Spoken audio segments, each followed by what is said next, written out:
जोबोद गोजोननाय मोनदों दिनै जोङो 22थि खेब बे UN एकाडेमि क'क्राझाराव फैनानै इनफरमेशन मोटिवेशन काम एवारनेस प्रग्रामखौ जे खालामफैनो हादों इन्जिनियारिं एबा टेक्नोलॉजी एडुकेशननि सायाव जों गिबियावनो बे फरायसालिनिनो गोरायुं मानगोनां कृष्ण गपाल बसुमतारी सारखौ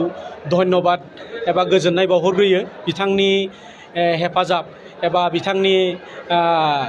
जोंनि हेफाजाबावनो जोङो दिनै बे प्रग्रामखौ खालामनो हादों लोगोसे जोङो जोंनि बिनेश्वर ब्रह्म इन्जिनियारिं कलेजनि गोरायुं एबा प्रिन्सिपालखौबो धन्यबाद होनांगोन बिथांनिनो बेयो मोनसे मिशन दिनैसिम जोङो अदालगुरि चिरां आरो बाक्सायाव बेबायदि प्रग्रामखौ खालामगासिनो दङ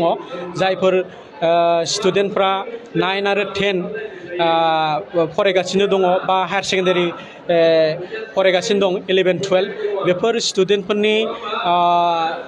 सिगाङाव जों थांनानै इन्जिनियारिं बा टेक्नोलॉजी एडुकेशनखौ बोरै लानांगौ बा जोंनि बे हालामनि मानसिफ्रा जोंनि ओनसोलनि मानसिफ्रा बोरै सुबिदा लानो हायो बा फरायनो हायो बेखौ जोङो फोरमायथि हैदों मानो होनोब्ला जोंनि दिनैनि बे दैलि लाइफआव बा जोंनि थांनानै थानायनि बे समाव इन्जिनियार बा टेक्नोलॉजी नङाबानो जोंहा जेबो माबा गैया आरोखि दा जोंनि सानफ्रोमबोनि दैनन्दिन लाइफआव जों इन्जिनियारफोर दिहुननाय बा इन्जिनियारफोर मावनाय खामानिखौनो जोङो बिसोरखौनो लोब्बा लाखिनानै बा बिसोरनि बे दिहुनथाइफोरखौनो जोङो बाहायनानै दैनन्दिन खामानिफोरखौ मावनो हायो आरो जोंनि थांनानै थानायनि राहा लामाफोरखौ बा जोंनि यां जेनेरेशनफ्रा बोरै इन्जिनियारिं लाइनाव बा टेक्नोलॉजी लाइनाव फैनो हायो जों बेफोरनि बिथिङै दिथा होनानै जोङो दिनै बे खामानिफोरखौ मावगासिनो दं हानायखिनि बेनो आरो बिनेश्वर ब्रह्म इन्जिनियारिं कलेजाव गाहायै मोनब्रै ब्रान्च दङ civil engineering department chemical engineering department electrical engineering department आरो मेकानिकेल इन्जिनियारिं डिपार्टमेन्ट बे मोनब्रै दङ दा बे मोनब्रैया सोलिगासिनो दं इयुनाव बांनायनि माबा दङ ब्रान्चआ बारायबावनायनि खोथा दङ दा इयुनाव बारायोब्ला माबे ब्रान्चआ फैगोन जों इयुनावसो बुंनो हासिगोन आरो सोलोंसाफोरा बिभिन्न जेनेरेल जयेन मोननो थाखाय बा कलेजाव फरायनो थाखाय बिनि थाखाय मा स्ट्रेटेजि लानांगोन बिनेश्वर ब्रह्म इन्जिनियारिं कलेज बा आसाम स्टेटनि सिङाव इन्जिनियारिंफोर थानाय कलेजफ्राव जुदि एडमिशन मोनोब्ला गिबियावनो हायार सेकेन्डारियाव साइन्स फरायनांगोन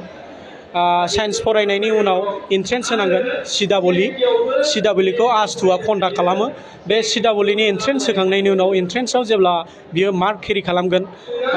आरो हायार सेकेन्डारियाव जेब्ला बिनि मार्कआ माखासे केटेगरिजों मिलायगोन अब्ला बे एडमिशनखौ लानो हागोन आरो काउन्सिलिंनि गेजेरजों जोबोद मोजां जोबोद गोजोननाय मोनदों मोजां मोनदों मानगोनां डिरेक्टर कृष्ण गपाल बसुमतारी साराबो जोंखौ गोसो दुंगा होदों लोगोसे बिनिनो जोंनि सार बिजय बसुमतारी साराबो जोंखौ हेफाजाब होदों जों फैनानै जोबोद गोजोननाय मोनदों आरो स्पेसियेलि बे फरायसालिया बर' बिजोंनि फरायसालि बर' बिजोंनि फरायसालि हिसाबै बर' बिजोंजों फरायोब्ला इन्जिनियार बिथिङाव माबा जेंना जायो नामा जोङो नुनायाव जेबो जेंना नुवाखै मानो होनबा जोंनि बिनेश्वर ब्रह्म इन्जिनियारिं कलेजावनो गुबुन कलेजावबो दङ इन्जिनियारिं कलेजावबो दं आसामनि इन्जिनियारिं कलेजाव बिनेश्वर ब्रह्म इन्जिनियारिं कलेजावबो जोङो गोबां बर' बिजोंजों फरायनाय स्टुडेन्टफोर मोननो हादों आरो दासिमहालागै फरायगासिनो दं आरो नै दा जोङो बे स्कुलावनो फरायनानै दिनै लास्ट सेमिस्टाराव फैनाय सासे स्टुडेन्टखौबो लाबोफानाय जादों थेंक इउ